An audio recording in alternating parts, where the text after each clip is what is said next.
Informativo Enfoque. La actualidad y el análisis local, nacional e internacional en Telecanal. Informativo Enfoque. La opinión con argumentos. De dar nuestra opinión a todas las personas que nos ven y que nos escuchan. Un saludo para quienes nos acompañan en la mesa de trabajo. El doctor Luis Alberto Albán es representante a la Cámara por el Partido de los Comunes y hoy tenemos un tema muy especial que es los 10 años que se vienen cumpliendo del proceso de paz en Colombia. Tenemos en la ciudad de Bogotá a el compañero abogado, analista político Carlos Julio Torres. Bienvenido, Carlos Julio. Bueno, pues Alfonso, muy buena noche. Lo primero es agradecerte por la invitación. Un saludo especial para los oyentes y televidentes de tu programa y que queremos que cada vez se hace más participativo. Me siento honrado de pertenecer a este panel de ilustres pensadores, a quienes también saludo con respeto y cordialidad. Muy buena noche para el congresista, para el representante de la Cámara. Y por aquí dispuesto a participar en lo que considere necesario. En la ciudad de Wisconsin, Estados Unidos, está Antonio Patiño. Bienvenido, Antonio. Buenas tardes desde acá de Estados Unidos, desde la parte norte-centro de acá de Estados Unidos. Es un placer nuevamente estar en este programa. Gracias, Fonse, por la invitación. Un saludo a todas las personas que nos vayan a ver o nos vayan a escuchar de Colombia y de otras partes del mundo a través de las redes sociales. Un saludo a los compañeros que vamos a estar esta tarde-noche en este panel. Bueno, vamos a iniciar le voy a formular, representante Luis Alberto, unas inquietudes aquí para compartirla con nuestros televidentes que nos ven a través de Telecanal, a través de los cableoperadores Telecable, Cable Cauca, HS Ingeniería y a través de TV Colombia Digital. Doctor Luis Alberto, estas elecciones, pues, el presidente ha convocado el 20 de julio a las plazas a todos los simpatizantes del pacto histórico, a todos los que votaron por Iván Cepeda. Usted, ¿cómo analiza todo lo que está aconteciendo en estos momentos en los cuales viene presentando en Colombia una de las más polarizadas elecciones sufragantes en potencial? Pues es unas elecciones sui generis, completamente diferente a todo lo que ha venido sucediendo en tiempo atrás. Apreciado congresista. Bueno, sí, unas elecciones en medio de una polarización muy grande que pues prácticamente quedaron empatadas, pero en las elecciones quien gane, así sea por un solo voto, gana. El tema es otro. El tema es si se hace de manera ilegal, que es lo que está demostrando el presidente Petro con trampas de tipo digital, y está ofreciendo las pruebas, y además otros hechos punibles que no son de opinión, sino que son delitos contra la Constitución y la ley colombiana, como es la financiación o recibir dineros para financiar la campaña del exterior.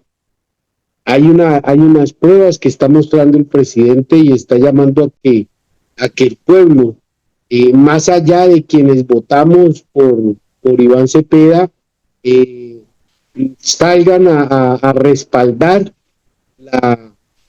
el rechazo a un robo, a un fraude electoral y a respaldar la democracia, porque lo que está en juego no es un gobierno más, un gobierno menos, está en juego es la democracia de este país que está siendo vilipendiada a través de trampas virtuales y de financiaciones exageradas, exorbitantes del extranjero.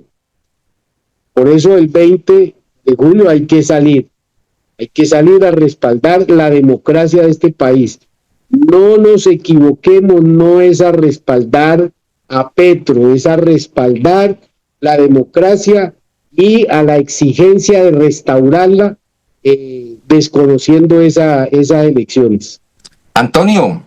El tema de la guerrilla ha sido algo muy complicado en Colombia y ha sido algo con lo que nos han estigmatizado a todos los que somos progresistas. El solo hecho de haber votado por Petro o ser progresistas nos han querido tildar, y el solo hecho de que a una persona en Colombia se le diga que es un guerrillero, eso significa prácticamente ponerle una lápida.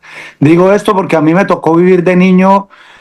Mi mamá era pareja sentimental de un señor que era guerrillero, y ese señor perteneció a la guerrilla cuando se conformó el asesinato de Jorge Eliezer Gaitán, cuando se formó la guerrilla liberal. Entonces, todo mi respeto y mi admiración para el representante a la Cámara. Ha sido un trabajo espectacular lo que han hecho. Todo lo que se haga por la paz de Colombia, bienvenido sea.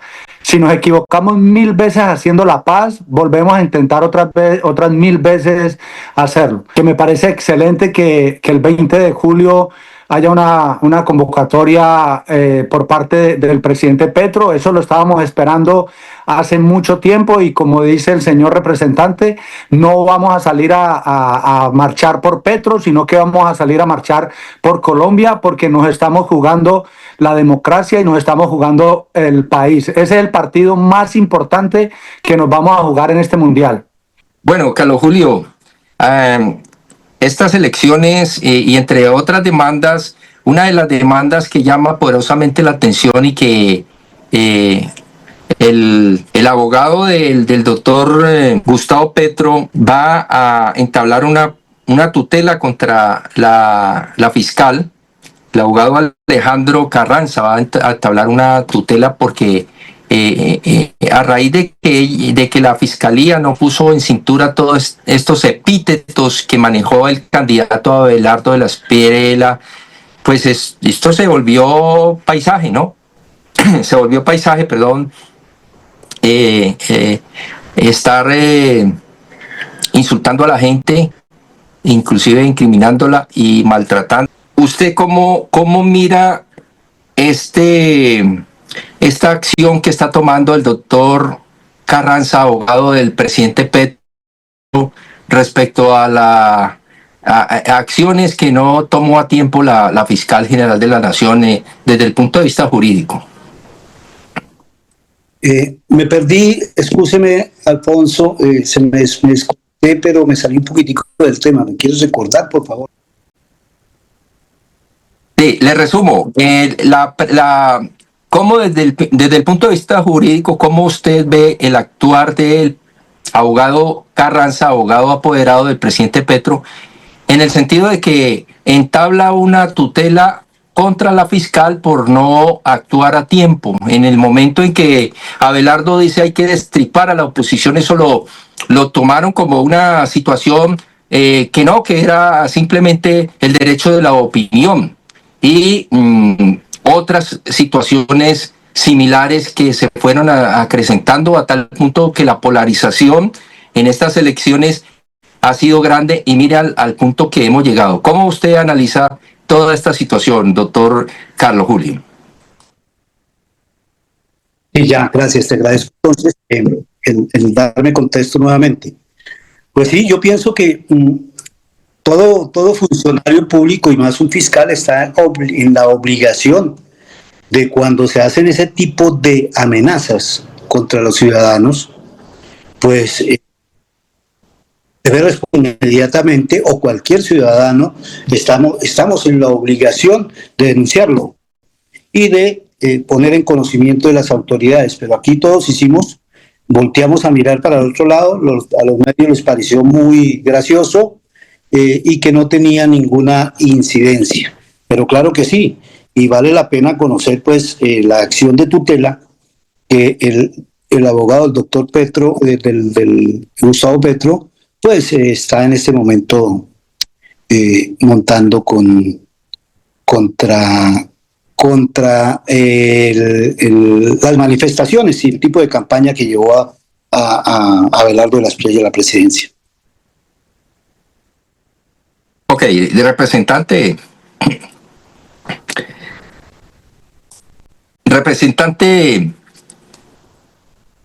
Albán, vamos a entrar en materia con los temas del proceso de paz. Se cumplen 10 años del proceso de paz en Colombia. Usted, en estos 10 años, ¿cómo ve por los presidentes que ha pasado este proceso, cómo ve el desarrollo de este proceso de paz y cómo usted augura, qué visión tiene de lo que le espera si es que el doctor Abelardo de la Espriella llega a la presidencia? Bueno, yo creo que en primer lugar hay que decir que el acuerdo de paz lo construimos en La Habana durante 6 años de arduas discusiones. Fue lo mejor que pudimos hacer. Seguramente la delegación del gobierno podría querer más. Igual nosotros como delegación de la ahora extinta guerrilla de las FARC también queríamos más, pero pues eso fue lo que resultó en la mesa. El mejor acuerdo que pudimos lograr, un acuerdo que fue presentado como una herramienta para la lucha política, para la lucha social, para la lucha económica, para la lucha cultural, para la lucha ambiental. Es decir, el acuerdo no es un catálogo de soluciones, el acuerdo es el principio de soluciones a las principales causas que nos tenían en la guerra. Tenemos, por ejemplo, el punto 1, la reforma rural integral, el punto 2, la reforma política, el tema de la democracia, el punto 3, el fin de la guerra, el punto 4, cultivos de uso ilícito, punto 5, las víctimas con el sistema integral de verdad, justicia, reparación y garantías de no repetición, y el punto 6 eran los mecanismos para avanzar en el cumplimiento del acuerdo.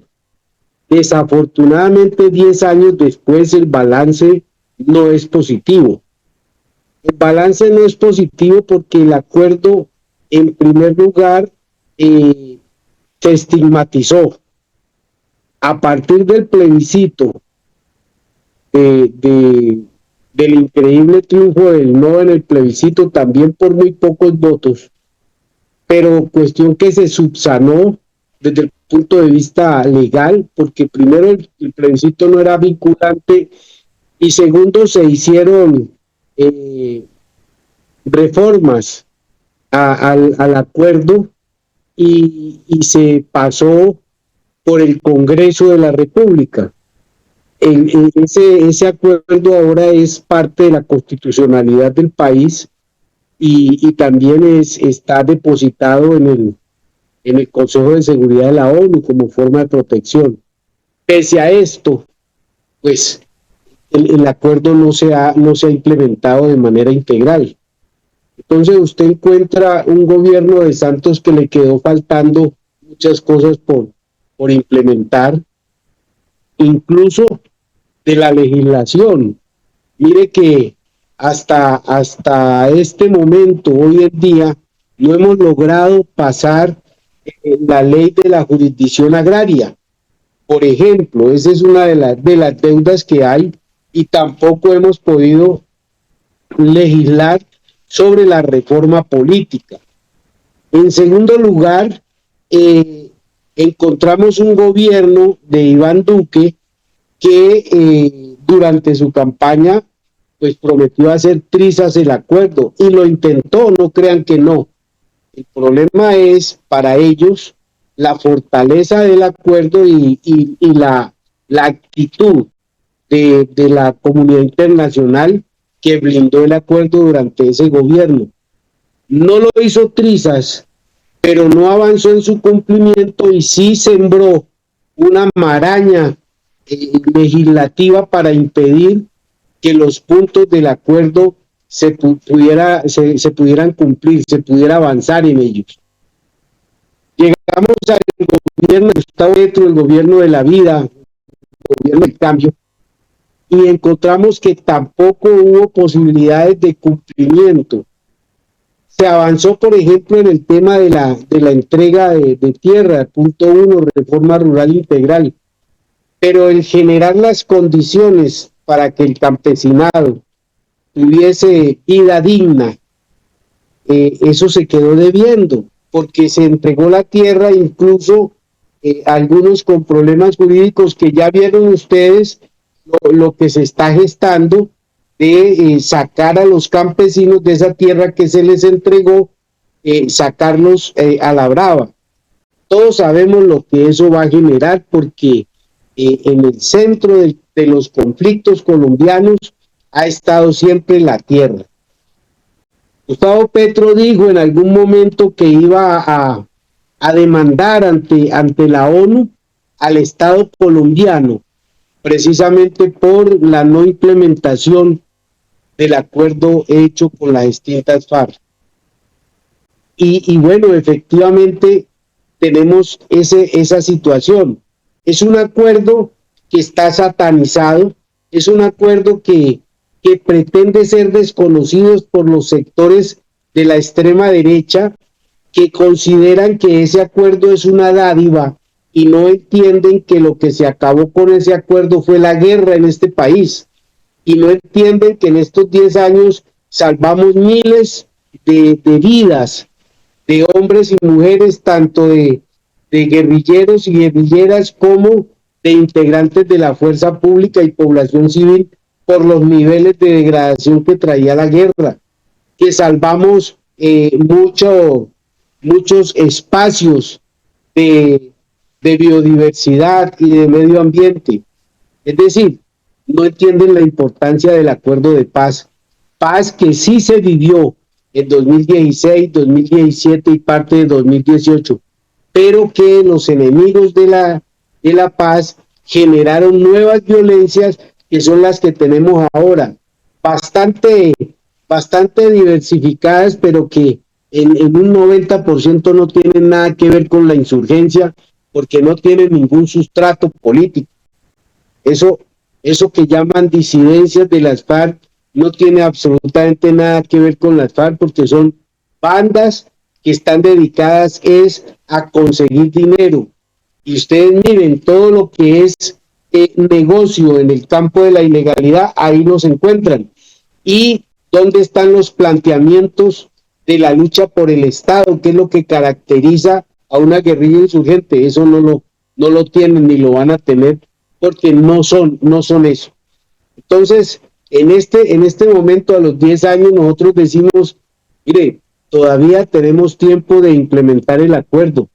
Todavía el acuerdo de paz sigue siendo una herramienta para la lucha social, y más ahora que tenemos que cerrar filas para defender ese acuerdo, esa paz que se logró, esa paz que estamos en camino de construir sobre la base de la implementación integral del acuerdo y generar condiciones para la paz completa, para la paz con todos esos grupos que está claro en la historia del mundo, en la experiencia mundial, está claro que la paz siempre se logra a través de diálogos.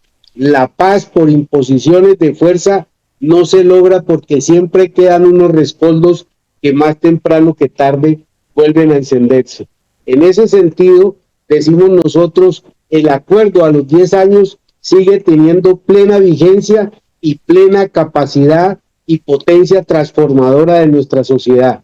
Por eso debemos de seguir luchando y es nuestro compromiso como hacedores y como firmantes de ese acuerdo, avanzar en su implementación, seguir defendiéndolo y seguir señalando a quienes consideran que el acuerdo no debe de existir como enemigos de la paz.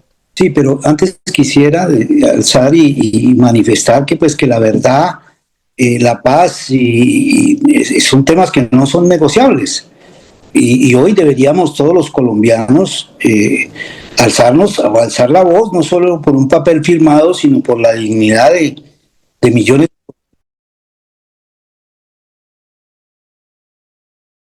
un gobierno. Son un patrimonio las víctimas y es una conquista histórica de la democracia. Así que pretender desmantelar o atacar la Jurisdicción Especial para la Paz, pues significa darle la espalda a la verdad. Durante décadas el conflicto armado nos sumió en el dolor y hoy pues gracias a este sistema de justicia transicional el país conoce la verdad y avanza hacia la reconciliación. Las sentencias y las audiencias de reconocimiento no son de impunidad, son la muestra real de que la justicia restaurativa funciona para sanar a este país. ¿Sí? Así que los ataques del presidente electo a la JED y al acuerdo de paz, pues no representan una solución para la seguridad del país, sino un retroceso peligroso. La paz es un mandato constitucional de cumplimiento obligatorio y de legitimar los mecanismos de justicia, pues es revictimizar a quienes por años hemos soñado con la paz, ¿no? Defender el acuerdo de la JED es defender el futuro de nuestros hijos. Por lo tanto, pues exigimos respeto a las instituciones y por los compromisos adquiridos ante la comunidad internacional. La paz no se rinde no se debe rendir ante la polarización. Entonces, así que todos deberíamos de tener un frente de lucha a los ataques que se le hacen al acuerdo de paz y a la JED. Y en cuanto a una pregunta que usted me sugiere, pues yo tengo que decirlo con franqueza. Como ciudadano yo nunca compartí la lucha armada, pero acepté el acuerdo de paz porque consideré que era mejor debatir en un congreso que en un campo de batalla. Entonces le pregunto a don Marcos, ¿cree usted que aún les hace falta a los excombatientes para convencer a quienes todavía dudamos de que esa transición fue sincera y definitiva? El tema es el siguiente, es que no podemos enmarcar el tema del acuerdo en la discusión si estamos o no estamos de acuerdo con la lucha armada. Eso es una decisión y es una discusión aparte. Había una realidad, había una guerra, ¿sí? Había una guerra de más de 50 años. Y entonces se hizo el análisis de que no había posibilidades de triunfo militar por ninguna de las dos partes, que lo que se venía era una larga guerra con grave daño a la sociedad fundamentalmente, porque la guerra pasaba por una acelerada degradación y era el daño a la sociedad y al medio ambiente lo que se venía encima. Entonces, sentarnos y parar la guerra es lo que tenemos que rescatar, ¿sí? Desconocerlo ahora es trampa, ¿sí? Decir ahora que es que ese acuerdo fue engañoso, ¿por qué? Si 13,000 personas firmamos la paz, de esas 13,000 personas no hay el 5% que se hayan devuelto para las armas. Eso es lo que no saben, eso es lo que no le quieren contar a la gente. Que esas nuevas violencias empezaron sí con algunos que se quedaron allá o que se fueron después, pero que son gente nueva. Si ustedes se encuentran ahí, son muchachitos que En 2012, cuando empezamos los acuerdos, apenas tenían 12, 13 años, ¿sí? O sea, hace 10 y 6 años que estuvimos, hace 16 años, todavía no eran guerrilleros ni guerrilleras. Y los planteamientos son de búsqueda de dinero. Y el tema es por qué se generaron esos espacios para que se reprodujeran esas violencias y por qué no hay interés en lograr la paz. Porque es que aquí en Colombia hay sectores que le tienen más miedo a la verdad que a la guerra. Y para lograr la paz necesitamos reconstruir el mapa de la verdad. Y por eso el punto quinto. Y por eso desafortunadamente no se logró el objetivo pleno de la Comisión de la Verdad. Se logró una parte, pero hay sectores que se sustrajeron de decir verdad. ¿Sí? Bien, pero vamos avanzando en esa reconstrucción de la verdad, en la recuperación de personas dadas por desaparecidas en razón del conflicto. Vamos avanzando en el reconocimiento y la solicitud de perdón por parte de esas 13.000 personas en los hechos de violencia, en los hechos considerados un error, en los hechos en que se afectó a la población civil, que no debía de afectarse, en hechos que nunca se planificaron para hacer, pero que pasaron, ¿sí? Entonces, en ese sentido, decimos, bueno, aquí está el aporte, la firma de la paz de esas 13.000 personas, digamos que yo hablo del 5% cuando la media mundial habla de un 20%, entonces decimos nosotros, pues estamos bien a pesar de los casi 500 compañeras y compañeros que nos han asesinado, a pesar del incumplimiento por parte del Estado en estos 10 años, que para los optimistas, digamos, para los que ven el vaso medio vacío, se ha cumplido el 30%. Para los que ven el vaso medio lleno, falta el 70%. Pero no es más. Entonces decimos, hay que avanzar en esa construcción de paz. Y esa construcción de paz nos va a sentar las bases de una paz duradera en este país. Sí, voy a decir algo rápido, voy a intentar que sea algo rápido. No podemos olvidar que hubo una persona que fue el exfiscal Néstor Humberto Martínez, que él fue uno de los que ayudó a entrampar el proceso de paz. Y lo que acaba de decir el señor representante de la Cámara, no podemos olvidar que uno de los líderes más importantes que ha tenido el gobierno en Colombia, uno de los políticos más importantes, el señor Álvaro Uribe Vélez, no le interesa la verdad. Es una persona que es violento, le gusta la violencia y como no le interesa la verdad, no le interesa que en Colombia haya paz, entonces eso es uno de los grandes problemas. Mi pregunta para el señor representante de la Cámara es, tengo una pequeña duda, creo que ustedes ya ahora no van a tener más representación política, entonces ¿cuál va a ser el paso siguiente que ustedes van a tomar? Les pido de todo corazón que sigan luchando por la paz, eso se lo digo por mí, por mi familia y por mi amado país, que por favor no desistan y que continúen en este proceso tan complicado de luchar siempre por la paz. Yo le puedo asegurar, y de hecho ya lo hicimos por escrito, y ya el presidente de nuestro partido y último comandante de las distintas FARC lo ratificó incluso después de conocer la condena de la JEP, y ratificó y dando la opinión y la orientación de que no se pensara que volver a las armas era una solución, que no se pensara que todas esas amenazas del presidente electo de desconocer el acuerdo y dejarlos colgados de la brocha se iban a solucionar con devolverse a las armas. Y lo dijimos cuando a raíz del entrampamiento Iván Márquez y Jesús Santrich y otros tomaron la decisión de abandonar el proceso y de nuevo retomar las armas. Les dijimos públicamente, están totalmente equivocados porque eso no es la solución.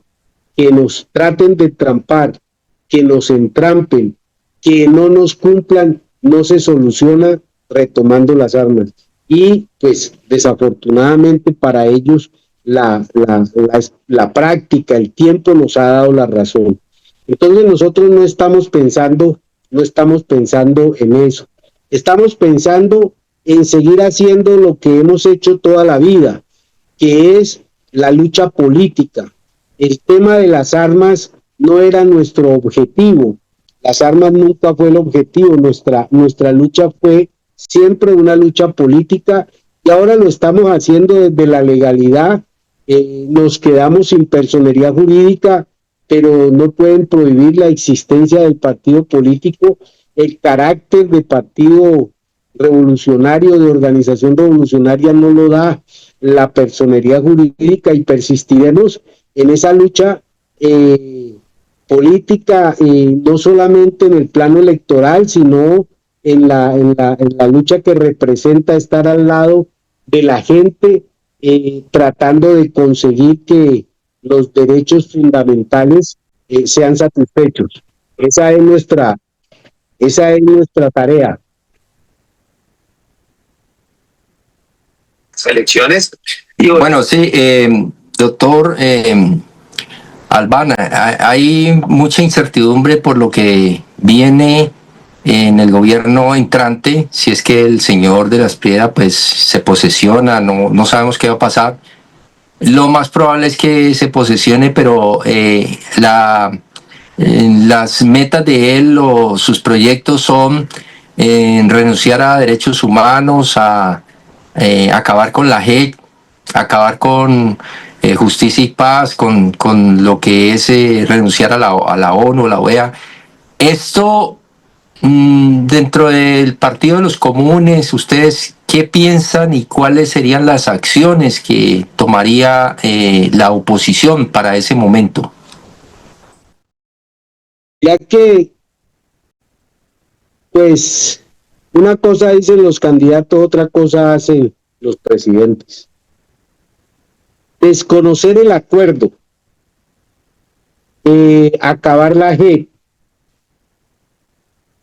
acabar con la normatividad del acuerdo, con el tema de la reforma rural, acabarlo implica romper con la constitucionalidad del país, ¿sí?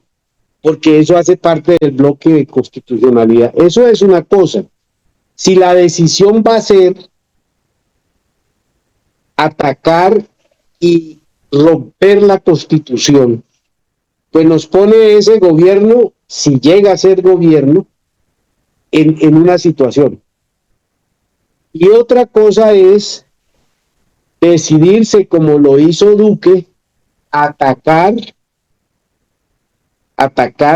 la JEP, atacar el acuerdo, pero no romperlo, porque atacarlo, digamos, en el marco de la institucionalidad, donde no va a encontrar respaldo para acabarlo, pero no lo va a cumplir.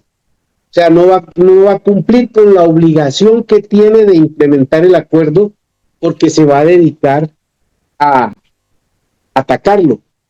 Y la otra opción, igual siguiendo el ejemplo de Duque, es seguir tejiendo esa maraña de leyes, resoluciones, decretos, de todas esas, digamos, normas legales que impidan que el Estado colombiano cumpla con el acuerdo. Ahora, la respuesta es la calle. Esa es la respuesta. Es decir, la lucha política se va a enmarcar dentro de un espacio que le duele mucho a la oligarquía de este país, que es la calle. Porque cuando ven la gente, cuando ven la gente en la protesta de verdad, entonces ahí les toca reaccionar, y tenemos el ejemplo del estallido social que hizo echar para atrás la reforma tributaria de Duque.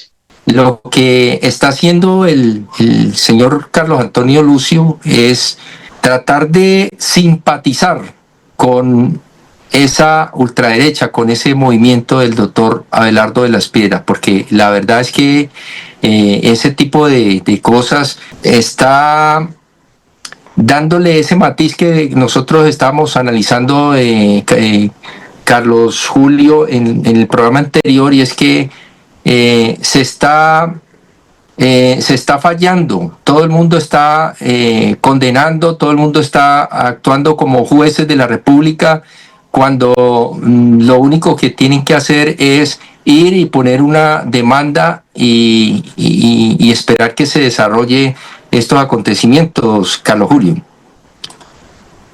El tema... Sí, quisiera tocar un poco el tema de la movilización, que como ayer lo decía, la movilización es legítima, pero también es legítimo presentar las pruebas, no solo porque en la polarización en que se encuentra el país, convocar a la gente en estos momentos a la calle puede ser muy riesgoso, ¿no? Eso tiene que pensarlo. Si yo tengo pruebas, pues presentemos las pruebas de lo que decimos. Es lo mismo que el ministro Silva, Ávila Silva, ¿no? El ministro de Hacienda de Petro, que está a cargo o al frente de la gestión de Palma, el doctor ministro Germán Ávila, perdón. Él no está pidiendo aquí impunidad ni está pidiendo respeto institucional, está diciendo algo elemental. Al presidente de la República no se le puede tratar como condenado desde una mesa de empalme, y ahí hay que respaldarlo. Y si tienen pruebas, que las lleven a la Fiscalía, a la Contraloría, a todas las IAS y a los jueces, pero no conviertan ese tema del empalme en un show político. Este señor Carlos Alonso Lucio dijo que Gustavo Petro debe ser juzgado y abrió la puerta a hablar incluso de extradición, según los medios que registraron esas declaraciones. Eso no es un empalme técnico, ¿no? Entonces, yo considero de que de los dos bandos no debemos polarizar el país. Yo quiero ser un poquito aquí abogado del diablo. Yo no considero que por salir a las calles a llevar al pueblo a gritar, a enloquecerse sin fundamento, pues no me parece que eso sea.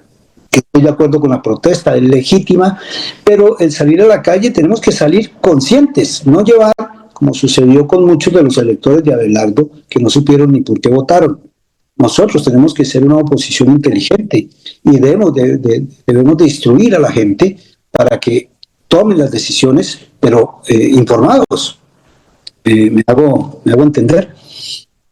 Bueno, ok.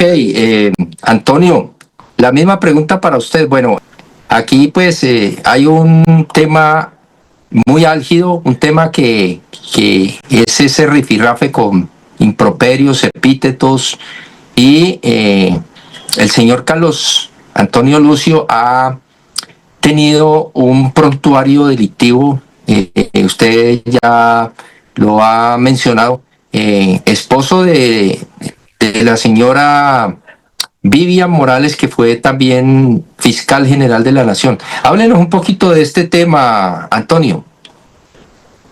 Sí, Fonse. Hay un tema que en Colombia está sucediendo desde hace varios meses y puedo decir años atrás, que es que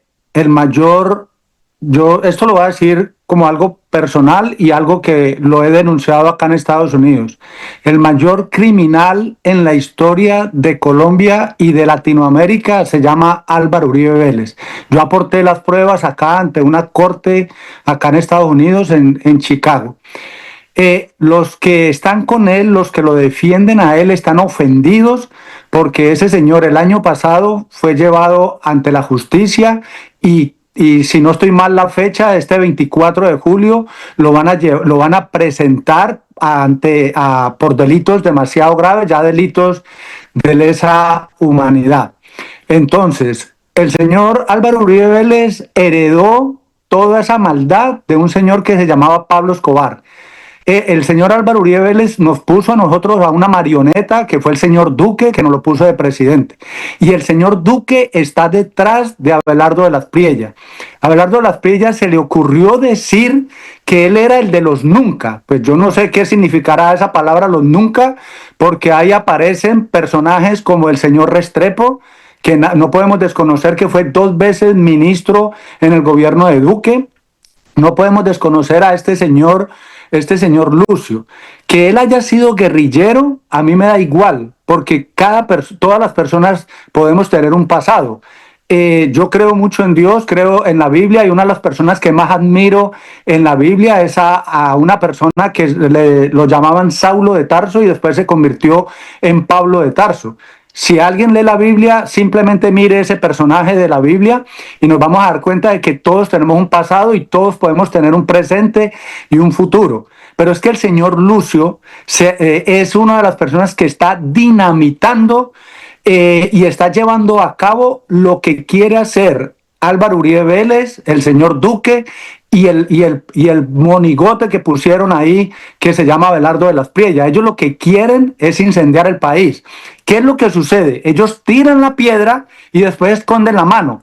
Ellos son los que insultan, los que dicen que van a destripar a la oposición, los que dicen que esa plaga hay que erradicarla. En Colombia, ¿cómo se puede utilizar y cómo se puede consentir ese tipo de palabras? Si yo a un colombiano le digo te voy a destripar o te voy a erradicar porque eres una plaga, ¿qué le estoy diciendo eso? Entre los europeos lo entenderán de otra manera, pero es que para nosotros los colombianos eso es un desafío a muerte. Y ahora resulta que el presidente Petro responde, el abogado del presidente Petro responde, el señor Germán Ávila, que es un ministro de Hacienda que también fue guerrillero del M-19, responde, y entonces ahora resulta de que los violentos son los que están respondiendo. No, ellos están defendiendo a una agresión y están diciendo cuáles son las medidas.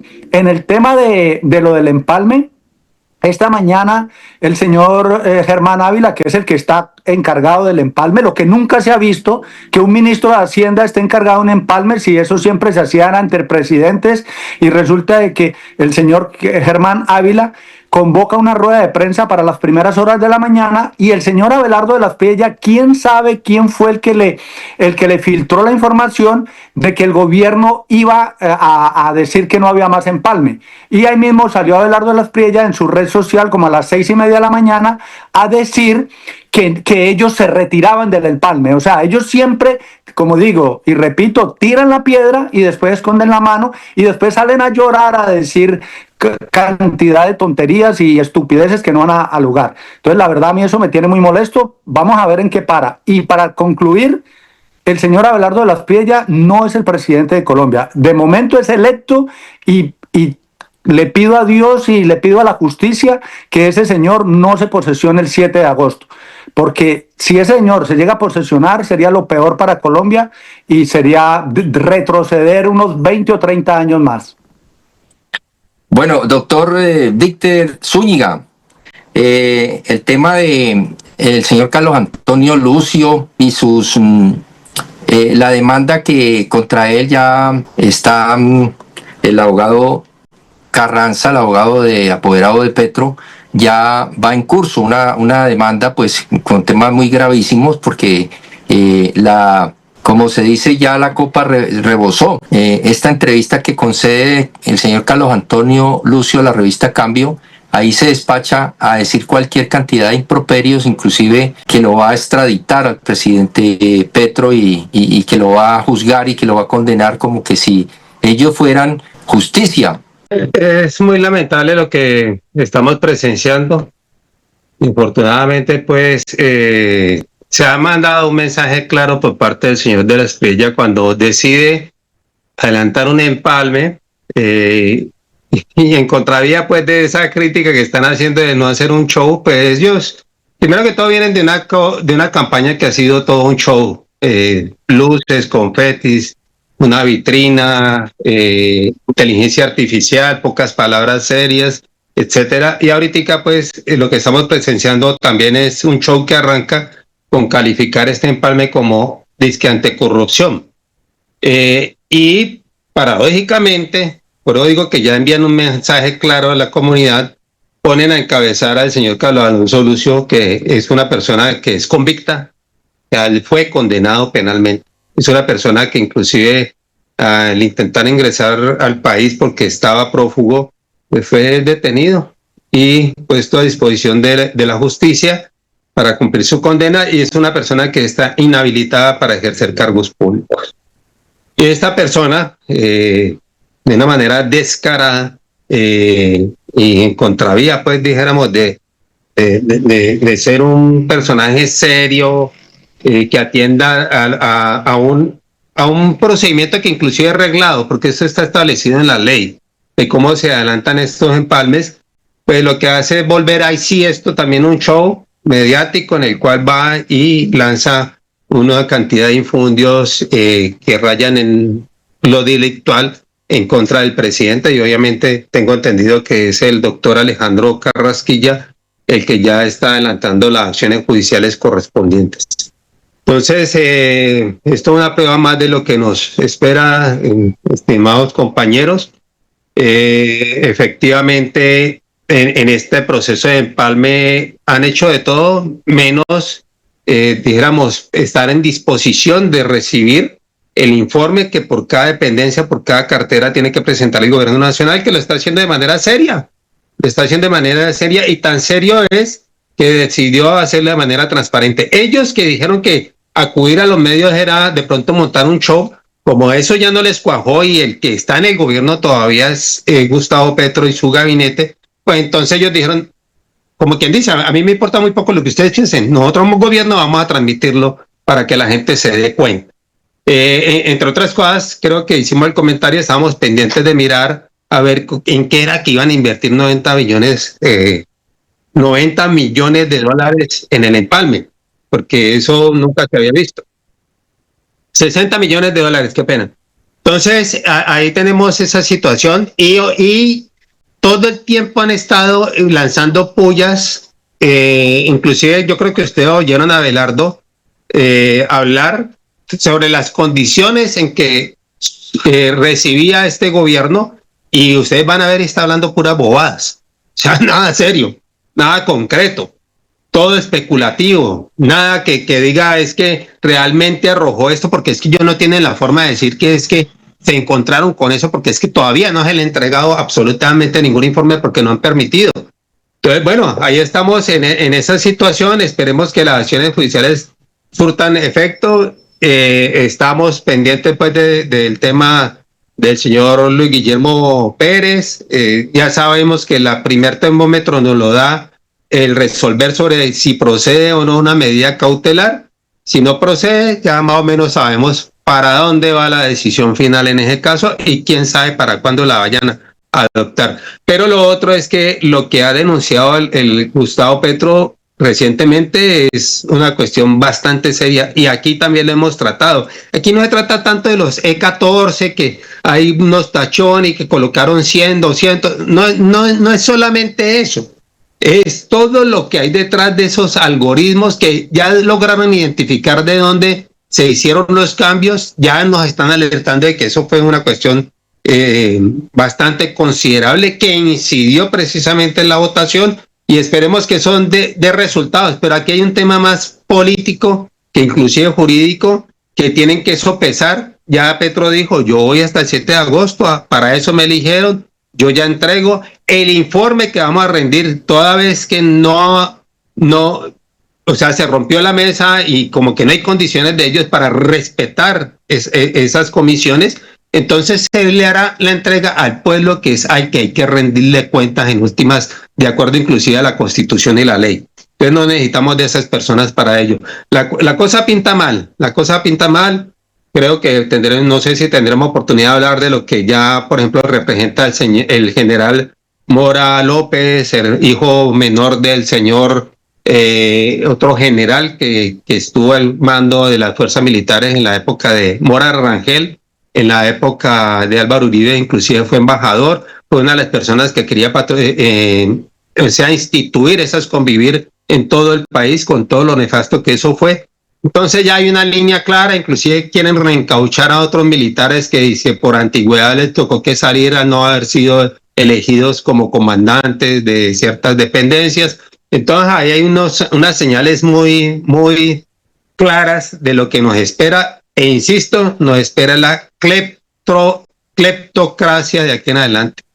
Un gobierno que lo único que va es a procurar enriquecerse con el bien público, con el erario público, enriquecer sus bolsillos, y a los del norte también, claro está. Bueno, doctor Albán, señor representante de la Cámara, hemos visto cómo en las campañas presidenciales la primera que sufre es la verdad. Siempre están basadas en hechos visionarios, hipotéticos, que nos vamos a convertir en Venezuela, que va a pasar esto, que va a pasar lo otro. Inclusive con el presidente aquí pues se habla de que estamos llegando al caos económico y a la hecatombe.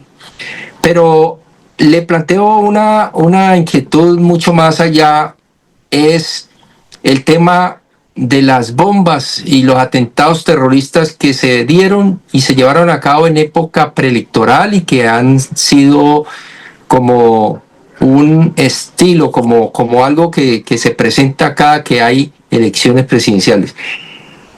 ¿Usted qué concepto le merece que ya en este momento no hay atentados terroristas, ya se definió las elecciones?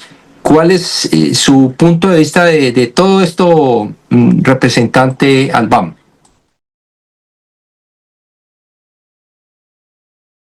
Sí, a ver, hay un tema ahí que tiene que ver con la manipulación de la información y el tema de la verdad.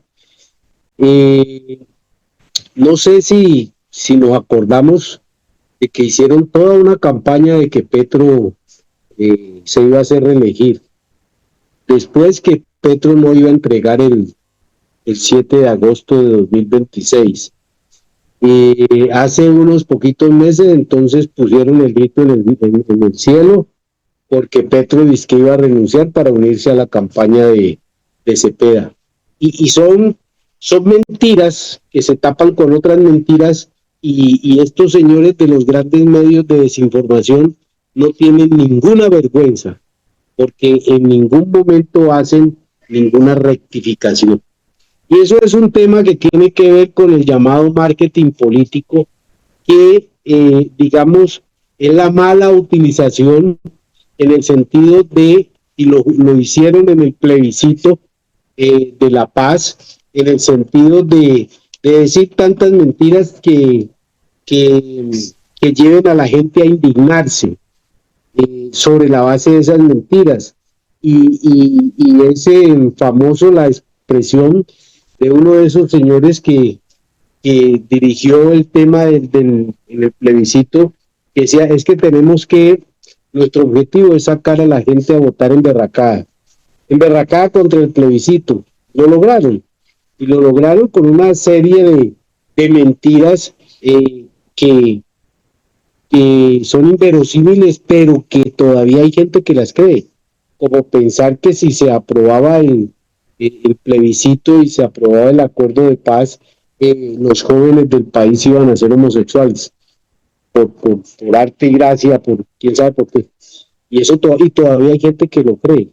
Y en esta campaña que acaba de pasar, que acaba de cerrar, pues fíjense que incluso todavía hay gente de sectores demócratas, progresistas, que se equivocan todavía al calificar a Iván Cepeda como guerrillero o como amigo de las guerrillas por su trabajo de la paz, o al papá de Iván Cepeda, al senador